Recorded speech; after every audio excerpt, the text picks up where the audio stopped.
휴가에서 돌아온 윤석열 대통령이 외교 안보 라인에 대한 연쇄 이동 인사를 단행했습니다. 급변하는 외교 안보 상황 속에 누가 국방부 장관과 국가안보실장으로 발탁됐는지 과거 영상으로 확인해 보시죠.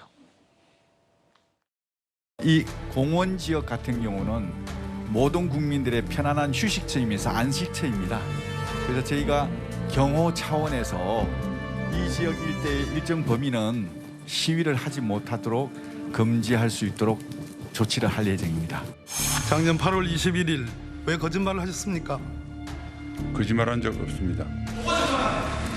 또 거짓말하네요. 속기록을 보면 최상병과 관련된 사건에 대해서 통화한 적이 없다고 분명히 나와 있습니다. 미꾸라지는 이럴 때 쓰는 말이 아니고요. 우격다짐이라고 보여집니다. 국방부 장관의 김용현 경호처장 그리고 국가안보실장에는 신원식 국방장관이 내정이 됐습니다. 외교 안보 진용을 7개월 만에 대폭 개편한 건데요. 과연 그 배경이 무엇일까 여러 가지 해석들이 나오고 있습니다. 특히 외교관 출신이 아닌 군 출신이 국가안보실장을 맡게 되는 건 10년 만이라고 하는데요. 이 부분은 어떻게 해석을 할 수 있을까요? 여러 가지 해석이 나오고 있더군요. 그 국가안보실장이 군 출신들도 계셨었어요. 네. 그러니까 초대하 2대 그 국가안보실장이 김장수 전 국방부 장관, 김관진 전 국방부 장관 그러다가 그 이후에 뭐 정의용, 서훈 이런 분들로 국가안보실장이 쭉 넘어왔는데 신원식 국방부 장관 역시 군 출신 아니겠습니까? 네. 3스타 출신인데 그만큼 지금 안보 상황이 굉장히 우리나라가 심각하다. 지금 우리나라에 오물풍선이 둥둥둥 떠 있고 그다음에 북한하고 러시아가 가깝게 되어 있고 더군다나 북한 체제가 굉장히 불안하지 않습니까? 뭐 수혜도 네. 있고 이런 것들을 감안한 것이 아닌가 일단은 그런 생각이 들고요. 네. 뭐 신원식 실장이 잘 하실 거라고 생각이 됩니다. 네. 그러니까 북한에 대한 강경 메시지로 해석이 될 수도 있다. 이런 분석도 있습니다. 그런데 미국 대선이 지금 석 달도 채 남지 않았죠. 그 결과에 따라서 외교 상황도 아주 복잡해질 가능성이 높습니다. 과연 이런 상황에서 군 출신 신임 국가안보실장이 외교 안보 전반을 효과적으로 총괄할 수가 있을지 이것도 지금 의문이 일각에서 제기되고 있고요. 또 잦은 교체로 인해서 이 네트워킹에 문제는 없을지 이 우려하는 목소리도 없지 않습니다. 맞습니다. 말씀하신 것처럼 윤석열 대통령이 2년 3개월의 취임 기간 동안에 4번의 교체가 있었는데 평균 재임 기간이 7번입니다. 7개월입니다. 그러니까 대통령실에서 오랫동안 고민을 했다고 하는데 7개월씩밖에 안 하신 분들에 대한 오랜 기간 고민이라는 건 도대체 얼마를 말하는 건지 모르겠고요.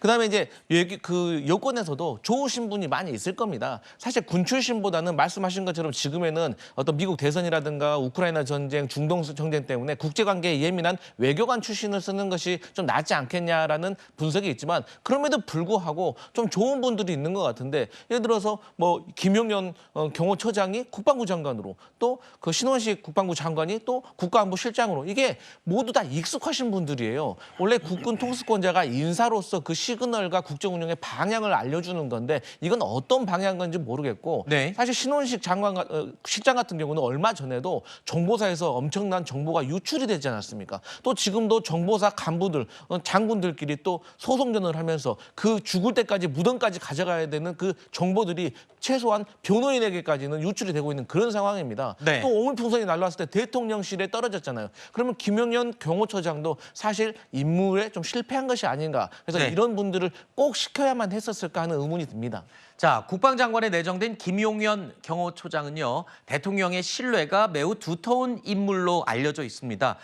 사실 국방장관에 낙점될 것이라는 전망이 나온 지가 꽤 됐습니다. 민주당에서는 회전문 인사라면서 송곳 검증을 예고했습니다. 이번은 그야말로 인사참사다. 저는 경호처장 김용현 국방부 장관 임명을 가장 우려하고 있습니다. 견제 기능이 없어지고 완전한 친정체제가 구축되고요. 국민 수호보다는 대통령 부부를 수호하는 임무 되지 않을까 하는 그런. 대통령 논란됐던 800-7070 그 예. 내선 번호의 어떤 당사자로 지목되기도 한 인물인데요. 청문회를 거쳐야 되다 보니까 상당한 진통이 예상되거든요. 결국에는 법원에서 그 통신 기록 조회까지 허용한 상황이거든요. 예. 그게 과연 김용현 처장의 번호인지 대통령의 번호인지에 대해 가지고는 이제 곧 밝혀지겠죠. 그런데 그런 게 아마 전국에 폭탄이 될 수 있다.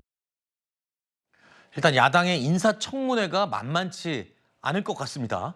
그렇죠. 일단은 이제 경호실장으로 계실 때 뭐 이른바 카이스트 입틀막 사건 이런 것도 있었고요. 그리고 강성희 전 의원의 강제 퇴장 사건에 있어서 좀 책임을 물어야 되지 않겠느냐라는 이제 질타도 있었습니다. 뭐 그뿐만 아니라 더 심각한 것은 이 최상병 사망 사건 관련해서 수사 외압 의혹의 당사자로 좀 연루가 되어 있는 것이 아니냐 이런 의심을 받고 있는 상황이고요.